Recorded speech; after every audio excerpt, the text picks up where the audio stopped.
afternoon, everybody, and thank you for joining us right here on Wake Up Worcester. And we are joined today by Senator Michael Moore and by Senator Harriett Chandler. Thank you both for coming back again and being here with us. I thought we would talk a little bit about the governor's budget. It is out right now, and I'll start with you, Senator Moore. Just your first impression as you took a look at it. Well, I was a little concerned as far as some of the stimulus money coming in, that we're basing a budget on that. Hopefully the governor's got some good information that's going to be coming in from Washington. But we have that requirement that we have to have a balanced budget. So I just hope that the programs and the funding, we can rely on that to fund all the local aid, because he is in this budget requiring local aid to be fully funded at last year's levels, and also some of the tax increases that are in there. I personally am not in favor of the soda tax or some of the other tax incentives that are in there. So we'll get to those in a moment, too, because that may be the most controversial part. Senator Chandler, when you first took a look at the budget, your thoughts? I would agree with Senator Moore. There's some phantom numbers in there, basically. FMAP money may come, another $600 million may come, but may not come. Obama mentioned it in his budget, but it has to pass both the House and the Senate.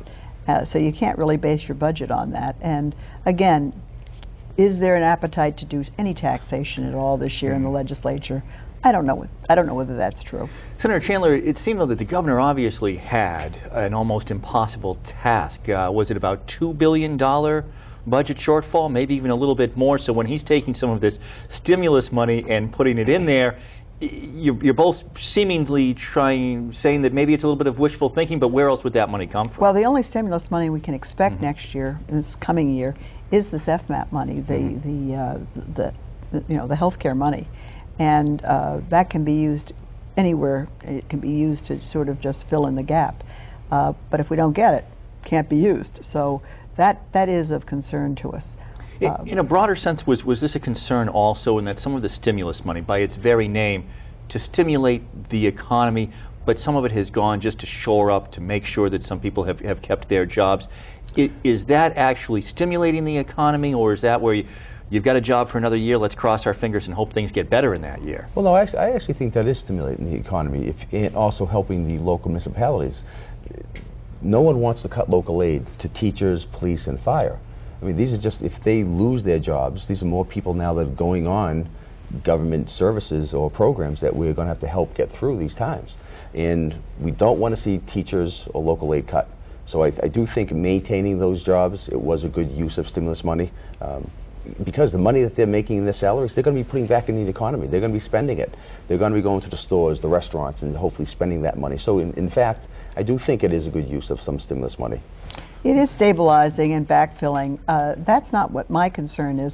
I think I personally expected to see more private sector jobs coming up, and that has not happened. It's been largely public sector. Why do you think that has not happened, and is there a way to stimulate that to make that happen? We're following a formula. I mean, we don't really have a whole lot of flexibility. I think that was the problem with the stimulus that came through. The governor didn't have the flexibility that everyone seemed to think he had. A lot of this money, when it came through earmarked for Title I or IDEA plans Part 2. So he had to spend it in a certain way. Yes, absolutely. Right. And some of it never went to him at all. It just went directly to where it was supposed to go, and he didn't have any control over that money at all. All right, let's talk about the governor personally coming after my Mountain Dew and Tootsie Roll habit, which I am very concerned about. I think he's going to raise the $57 million off of me just alone. There's also the bottle bill. Right. The expansion of that. That's $20 million, which I know. Talk to Ralph Crowley from Polar Cola. They're not happy with the added expense. Right. And the effects that could go along with that on his company, which that could mean jobs.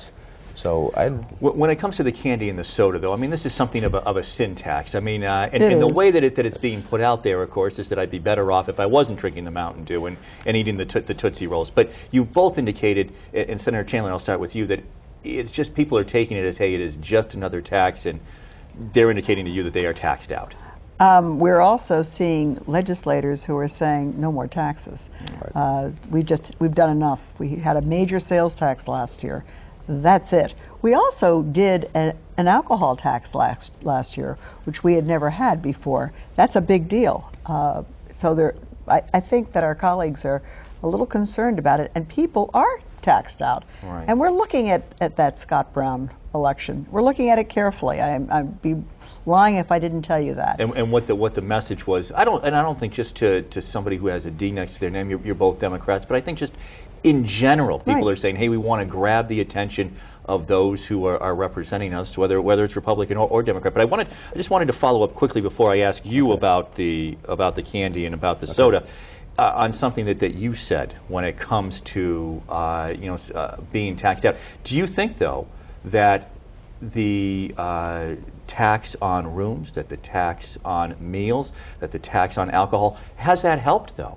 Yes, it has helped. But you know, when people don't spend money, it doesn't help very much. So it's helped a little, but not as much as they'd hoped, because people are not going out the way they used to. They're not staying in hotels the way they used to. So that basically, and they're not even buying liquor the way they used to. I mean, they've sort of put some curbs on themselves until they can be a little more comfortable with what's happening in the economy.